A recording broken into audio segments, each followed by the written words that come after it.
All right. Oh, Jennifer got her phone up here.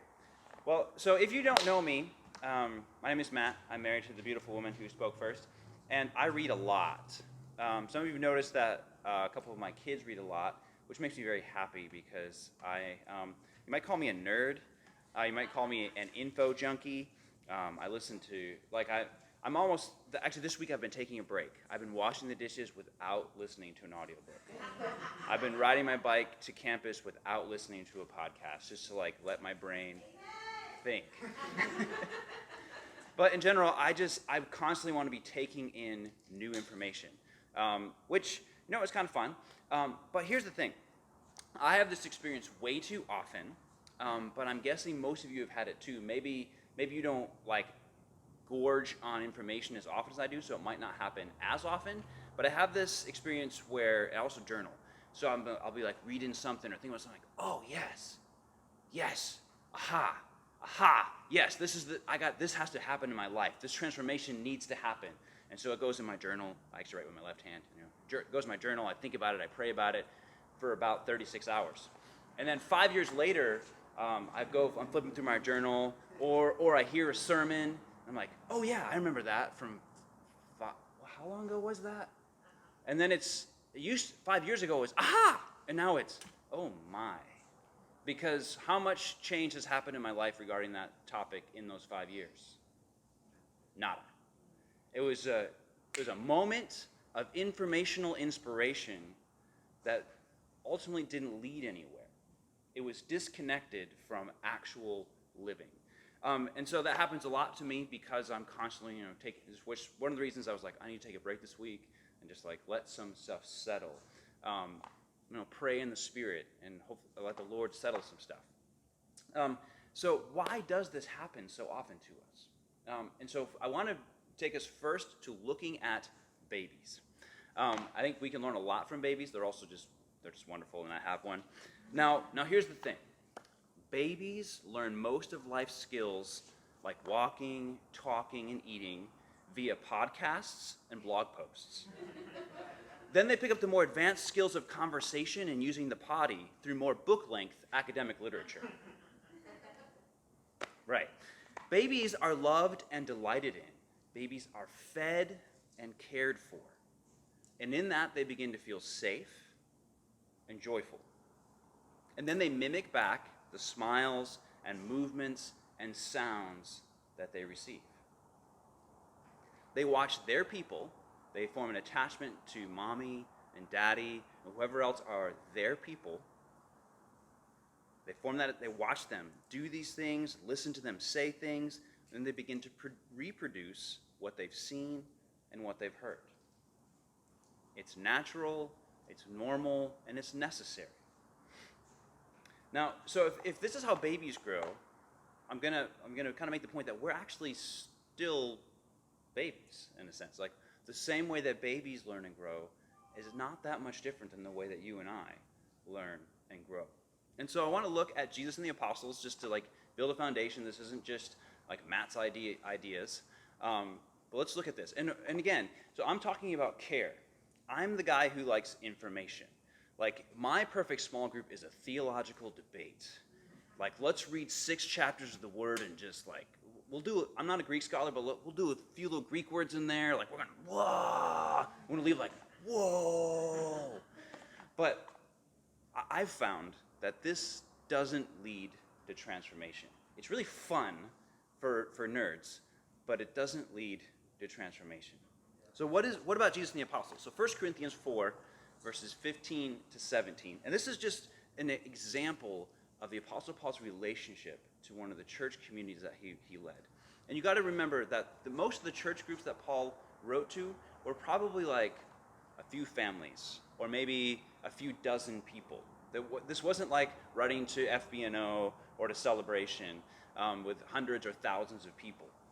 Maybe the largest churches might have had 100 or 200 people in it, spread out over the whole city, but they met in small house churches, which you can see in his book to Romans, where he mentions multiple small group leaders or house church leaders. So 1 Corinthians 4, he says, I am writing this letter, basically, not to shame you, but to warn you as my dear children. Even if you had 10,000 guardians, or some translations would say teachers, nerds who love the Bible a lot, even if you had 10,000 teachers in Christ, you do not have many fathers. For in Christ Jesus I became your father through the gospel. Therefore I urge you to imitate me. For this reason I have sent to you Timothy, my son, whom I love. Sounds like somebody else. Somebody else said, my son whom I love. My son whom I love, who is faithful in the Lord. He will remind you of my way of life in Christ Jesus, which agrees with what I teach everywhere in every church. I also want to look at the book of Philippians. I was trying to decide which, we could do like a 4-hour seminar and I could get really nerdy on you about the ways that Paul related to his churches, but I had to just pick a couple of examples. So we're sticking with 1 Corinthians and Philippians, but Thessalonians, Paul's heart for the Thessalonian church, just like, oh my goodness, it oozes out everywhere. But anyways, Philippians 1 through 3, just an intro. We're not going to read the whole thing. So Paul begins that epistle with gratitude because they had sent him support while he was in prison. Gives him an expression of his heart for the Philippians, and this is a quote, "It is right for me to feel this way about all of you since I have you in my heart." Not just in my head, in my heart. At the beginning of chapter 2, he reminds the readers, the Philippians, to live like Jesus. We'll talk about more of that in a moment. And at the end of that chapter, he tells them that he's going to soon send Timothy to them, which he already mentioned in 1 Corinthians, right? Paul also says that he's going to send back to them Epaphroditus, who had actually come to him with the gift of support that the Philippian church sent. And why is he going to send him back? Epaphroditus had gotten sick, and now he's healthy. And so he says, because Epaphroditus longs for all of you and is distressed because you heard he was ill. So there's like some emotional, relational depth in these letters. Paul's not writing theology essays. He's writing impassioned, heartfelt, family letters to these churches. And so he's going to send Timothy, but what is it that qualifies Timothy to go as a leader of the church at Philippi and to stand in the place of the Apostle Paul? What is it that qualifies Timothy? Is it precise preaching, delightful doctrine, rigorous righteousness? No. Now, I expect that Timothy and Epaphroditus, and if you look around throughout the New Testament, you're going to see this, they had those things. But what Paul points to is their hearts. They have a heart of care for the Philippians. And they practice living the way that Paul sought to live, which was valuing others above themselves. In chapter 2, verses 20 to 23, Paul writes about Timothy. And he says, I have no one else like him who will show genuine concern for your welfare. For everyone looks out for their own interests, not those of Jesus Christ. But you know that Timothy has proved himself because as a son with his father, he has served with me in the work of the gospel. This isn't a contractual relationship. This isn't just a teacher to a pupil. This is a deep relationship of love and trust. And Paul trusts Timothy with his life. Like the things that he values most, these disciples. He says, I know that Timothy is going to treat you right. And he's going to show you the right way to live.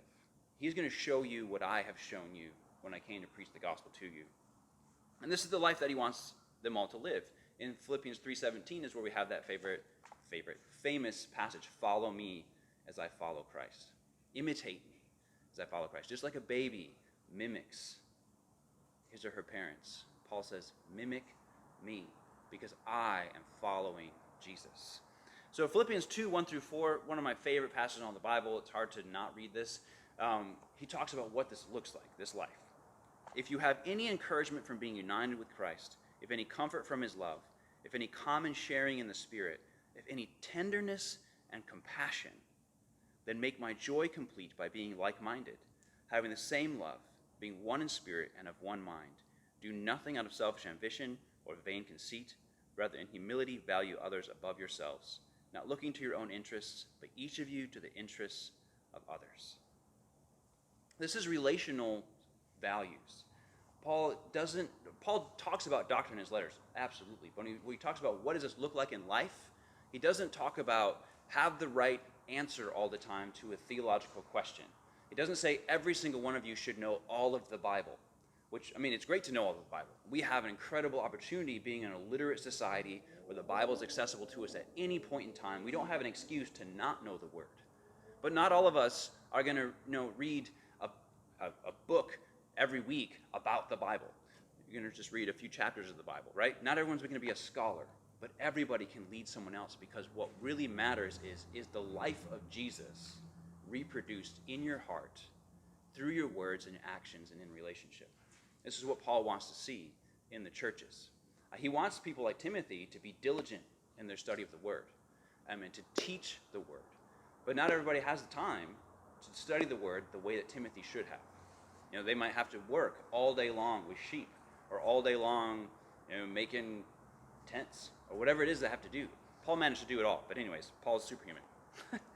How does Paul expect them to follow the example of Jesus? He expects them to do this by looking at the example of those who teach them the gospel and lead them in the church. Look up to those who are teaching you. They should not just be teaching you some nice words, some nice thoughts about God. They should be modeling to you the way of Jesus. You can see 1 Corinthians and Thessalonians for even more on that. So the kingdom of God is transferred via relationships. You can hear the gospel, through a podcast, through cable TV, satellite TV, or whatever, and you have a response. People will have a response to God. But what's the first thing somebody who has a real experience with Jesus wants to do? They want to find somebody else who knows Jesus too. And then they model Jesus back and forth to each other as the Spirit works in them. You hear this story over and over and over again. Some Muslim in Iran has a vision of Jesus. And they're like, oh, Jesus is God. Jesus is the Son of God. I need to worship Jesus. What's the first thing they're going to do? I heard there's a Christian in this other town. They go find that Christian, because the Spirit makes us one body. And so we want to be together when we are listening to the Spirit. But where did Paul learn this? He learned it from the example of Jesus. And there's so many different places I could talk about this from Jesus, but let's just look at John 13. So it's just before the Passover festival. Jesus knew that the hour had come for him to leave the world and go to the Father. Having loved his own who were in the world, he loved them to the end. Like, you read this, you know what's coming. This is like an emotional moment. It's heavy. Sometimes maybe we read this and we're just kind of speeding through, but if you slow down for a minute, you look at the words that John is using, like, think through what's coming. You know the narrative story, like he's about to be betrayed and executed. This is an emotionally laden moment. So the evening meal was in progress, and the devil had already tempted Judas, the son of Simon Iscariot, to betray Jesus. Jesus knew that the Father had put all things under his power, and that he had come from God and was returning to God. So he got up from the meal, took off his outer clothing, and wrapped a towel around his waist. After that, he poured water into a basin and began to wash his disciples' feet, drying them with the towel that was wrapped around him. You call me teacher and Lord, and rightly so, for that is what I am. Now that I, your Lord and teacher, have washed your feet, you also should wash one another's feet. I have set you an example that you should do as I have done for you. In Mark chapter 3, it's what Jesus calls the 12, and he calls them that they would be with him, and then that they would also then be commissioned out. The first step was that they would be with him. And Jen even talked about this. You have the hikes and the storms and the meals and common enemies and common labor. They spent their lives together. Jesus was with them. And so this was the first small group in the church, Jesus and the 12. If you want to be like Jesus, be in a small group. If you really want to be like Jesus, lead a small group, because that's what Jesus did. And then if you do it long enough, you'll probably end up getting betrayed. But be like Jesus. Transformation happens in our lives through modeling and imitation. And that happens most often and most effectively in relationships of loyalty, vulnerability, and grace. You got to have loyalty. There has to be some kind of stickiness to the relationship, that it lasts. And vulnerability is required because we have to actually get real with one another. And then grace is there will be friction in any relationship, human to human. And so if we want loyalty to last, we want that stickiness to last, there has to be grace. We got to be willing to bear with one another in love. Forgive the person who is being a little obnoxious. Forgive the person who actually gossiped about you. We need to, and we also need to receive forgiveness when we are late 3 weeks in a row, or we didn't prepare very well that week and the conversation falls flat. We need to have grace, right? Some examples in my life, just one for the sake of time. This guy named Tony Jones was my mentor at the end of high school. Not Tony Jones in McNeese State. I love him too, but this is a guy who mentored me. He was a leader in the youth group. It was a mega church. There's like hundreds of kids in the youth group, and so he was just a lay leader in the group. And I was having some typical teenage male problems that I won't go into detail about, but I was just like stuck, and I was not overcoming these problems. But Tony had this just an amazing ability to make himself available and to welcome you into his life. Remember, I think I probably learned how to actually relate to children by being in his home. He had two little boys, Anthony and Aaron, and I wasn't, like, when Jesus saved me a year before, he took me from hating children to being okay with children. But then being in Tony's house, I think got me to the point where like, oh, I can appreciate children. And then I had my own and, all that. But anyways, Tony then made himself available to the point where it's like, I was having trouble. He's like, okay, we're gonna pray together every night. He's in his mid-30s. He's got two small children. And so whoever basically went to bed first would call the other. This went on for weeks. And just a quick prayer. And then this helped me move forward into real freedom in an area where I was completely stuck in my life. He made himself available, and there was loyalty. He stuck with me. He also spoke truth over my life. And I began to want to grow up into what he said about me. He would greet you like, hey, man of God. Like, all right. And what did he say? Hey, love God, hate sin, living like it. This was kind of his greeting. But when he called me a man of God, I wanted to grow up to become that man of God. And so if our small groups are going to be transformational and demonstrate the beauty of Jesus, we've have this series, Come and See. Like, we want our small groups to be a place where you come and see the character of Jesus as we love one another. The first steps we need to make are toward building trust and belonging. And that old saying is true. They don't care what you know until they know that you care. It's actually been scientifically proven to be true. They monitor people's brains and behavior. There's this really cool thing. How did it go? So they did this experiment where you just walk up to a stranger in the rain and say, hey, can I borrow your phone? And so some people would say, oh, okay, stranger, you can borrow my phone. Now, then they switched it up and they said, oh man, this weather, can I borrow your phone? They're way more likely to let you borrow their phone. Just that simple act, simple acknowledgement of a shared reality created a tiny bond where they were more willing to let somebody borrow their phone. That's how we work. We respond to other human beings far more than we respond to information. So the video got interrupted there. So we were talking about how people respond to other people. That's how God made us. That's how our brains work. That's how we work in relationship. That's how we're transformed. We respond to other people far more than we respond to information. And so in our small groups, we want to build small groups that emphasize loyalty, vulnerability, and grace. Or you could substitute transparency for vulnerability. We want not just the leaders in our groups to be loyal, to be vulnerable or transparent, and to practice grace, but the whole group to grow and being loyal to one another as we are loyal to the Lord, to practice transparency before one another, to let other people into what's going on in their lives and not to tell lies and not to be fake. And then to have grace with one another when we rub each other the wrong way, because if we get intimate in close proximity with one another, our opinions, our preferences, our habits, our mannerisms are going to rub on each other. We need grace to work through those hard times. And you know what? Some of us are sometimes going to just be selfish And so we need grace and loyalty to persevere through those times so that we can continue to transform together into the image of Christ that he's called us to live in. And so how do we do that? Well, it takes time. Obviously, it's going to take time to grow intimacy. It's going to take time to get to know one another and to work through challenges and even get to a place of trust that real transparency and vulnerability can happen. And grace and loyalty don't get tested until, someone's real stuff comes out. And so in Chi Alpha, we talk about how this begins. The first steps in building a community like this are honor, love, and laughter. Honor is what Tony Jones did for me, calling me a man of God. I wanted to live up into that.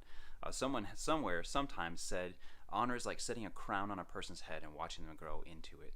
We see the beautiful person that God has created, even with all the fuddy-duddy stuff on top. We see through that with the eyes of Jesus, and we call that into existence. We honor the goodness, we honor the kindness that does come out, and we look forward to the fruition of God's desire in their lives. I'll talk about love in the next portion of the video. And laughter. I mean, who doesn't like to laugh?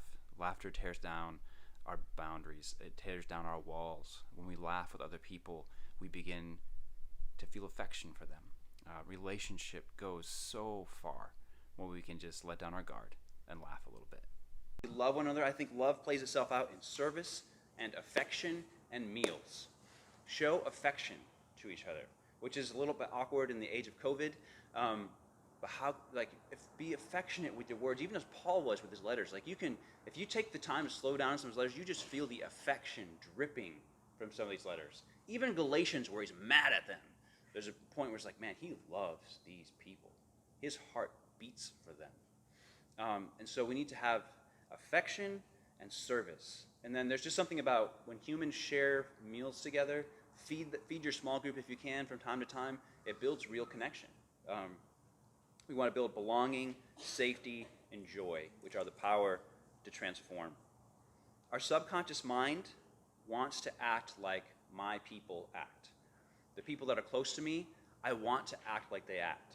And so if our small groups actually become close and love each other well, we'll begin to want to model each other's behavior. Now, if your small group is full of backbiting and gossip and talking bad about the other groups, well then it's going to spread throughout the small group. But if your small group is full of speaking honor about the leadership and speaking honor about the other small groups and helping each other through hard times, then that's going to start to become the default of our behavior throughout the week, not just when we're together. So I just want to encourage you to be creative and have fun. In the first couple of weeks for your small group, I want to just a second. I want to encourage you to do some stuff like history sharing. Content is important, but content without connection doesn't accomplish anything. That's a good quote. I like that. Content without connection doesn't accomplish anything. So give people time to share their stories in the first couple weeks. Really listen. Let people share their how do they come to get in a small group? How do they come to know Christ? Or if they're still on that journey, how do they come to be where they are in their spiritual journey? Share life with each other. Just listen to each other. We're going to practice something later today called affirmations. It's just speaking goodness over one another. Man, I see the servant's heart in you. I see your capacity to be able to share truth with other people. That's amazing. I want to encourage you to develop that. Or the way you served us today was so heartwarming. I'm running out of words. But anyways, and obviously listen to each other. You want to pray for one another. Really, one of the best ways to build affection for your group, I think, is to pray for them every day. Pray for the members of your group every single day. And let the Lord knit your heart to them, and then eat together. It's really powerful. And then there was a question. I'm so sorry. There are 8 blank loving. Can you give us Which one? the bottom, the 8 loving? Honor, love, and laughter. Honor. And then what about what's the power of transformation? The power of transformation. I should know that. What's that? Yes, belonging, safety, and joy. Yes. And the last I- one. My people. Yes. Belonging, what? Safety. Like I feel safe with these people, which is really another way of saying vulnerability. Thank you. Yeah, belonging, safety, and joy are almost interchangeable with loyalty, vulnerability, and grace. I missed it. What happened? And then once I knew I missed it, I missed everything else. Yeah. It's like, oh. So thanks y'all for listening. We have a short break, so use the little room and get a drink of water.